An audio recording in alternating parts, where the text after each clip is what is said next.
what you have ceased to read. Mark Twain was a dreamer, but he was a very... Those of you in the audience now will have your copies of the book. It's still with Congressman Chong. Since you'll be able to read the more technical and details, a small, sedate, and independent-minded crowd that is often at odds with the powers that be. We were almost apologetic that this activity could not produce a large audience, complete with unruly and screaming young people in a noisy showbiz atmosphere that an ordinary politician prefers in a public forum. Yet, small and low-key as it is, Biliran's intellectual community has actually displayed its influence and impact during critical stages of our local history. For instance, it was only a small group of local intellectuals and a few appointed political office holders that launched the movement for the province of the Biliran in 1986 and sustained.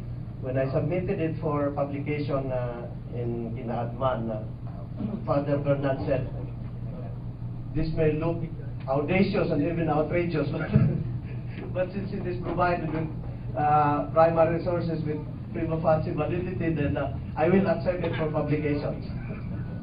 So his term was audacious and outrageous.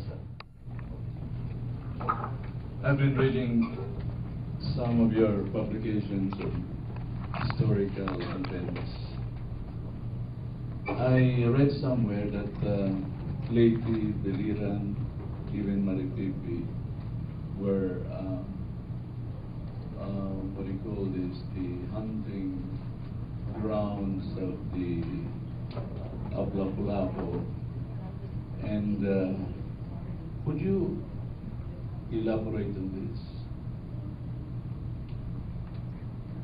There is really a modern analogy. Politicians from the province have houses in Manila, and they have their own. We would like to know, because Islamic extremists have declared that the religion of Islam has gone all over the Philippines. Did it come to Naval out of Biliran in your studies of history? No, because even the Raja Colombo, who must have been the Visayas of 5 wives. I am very curious. I used to teach history in the seminary, well, more on the religious aspect. But when I was making a little research on my hometown, especially when the Jesuits came to evangelize formally Borrinaga in 1595, we mark it July 16. That's our fiesta. And I read that there was much interest really in this area. As early as the earliest written account was Dampier's. There was this British circumnavigator of the world who actually came here to our area. It was even written up by Rizal.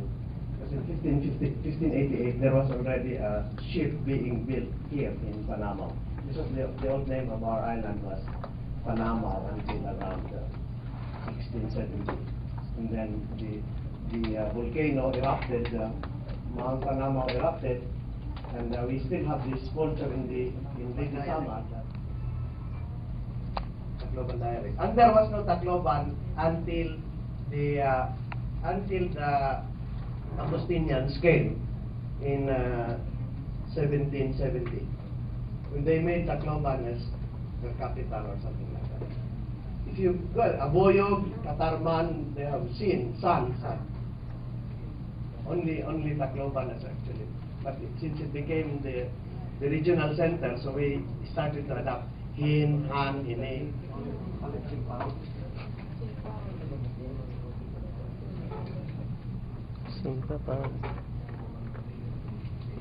That's the second book of Tantuico. The first book, walang documentation. The second book is walang documentation also, and there are a lot of errors. He also, well, it's already in the public domain. Wala. Can I make a comment with charity for all? The Leyte towns were originally written by seminarians before me in Palo. Our rector at that time, Father Braganza, he had a very good historical, he was a historically bent person. And he asked... In fact, the first book became very credible, not because of the author in the book, but because I know for a fact who were the chapter authors, and there was a controversy about the Tantrico books, etc. I'm aware about that, but things like more concerned with sources, especially primary sources.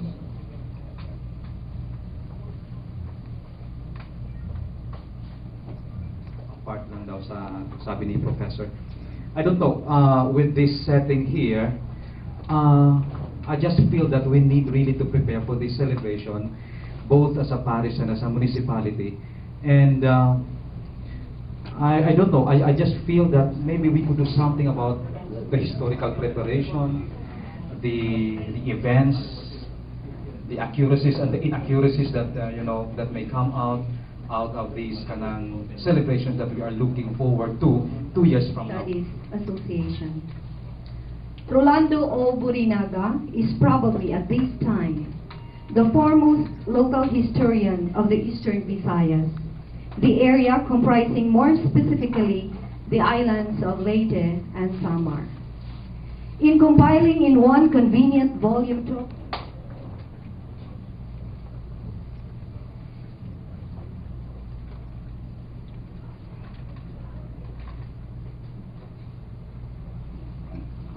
Good morning to each and every one of you. Monsignor, Father, you did not tell me that I would have to speak before you today. I thought I would just be distributing my books, your books rather, courtesy of your representative. This is the first intellectual discussion of our history, and I'm very fortunate to be your representative at this time. All I can say is that history is too important. I agree with the foreword that history is too important to be.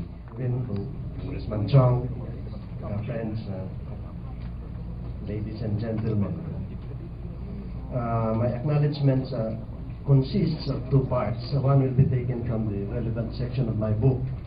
The second pertains to this launching today.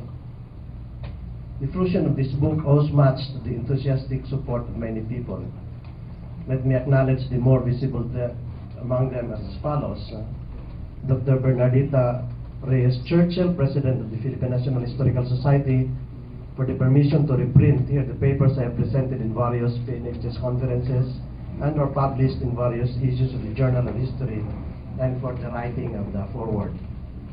To Father Miguel Bernal J., editor of Kinaalman, for the permission to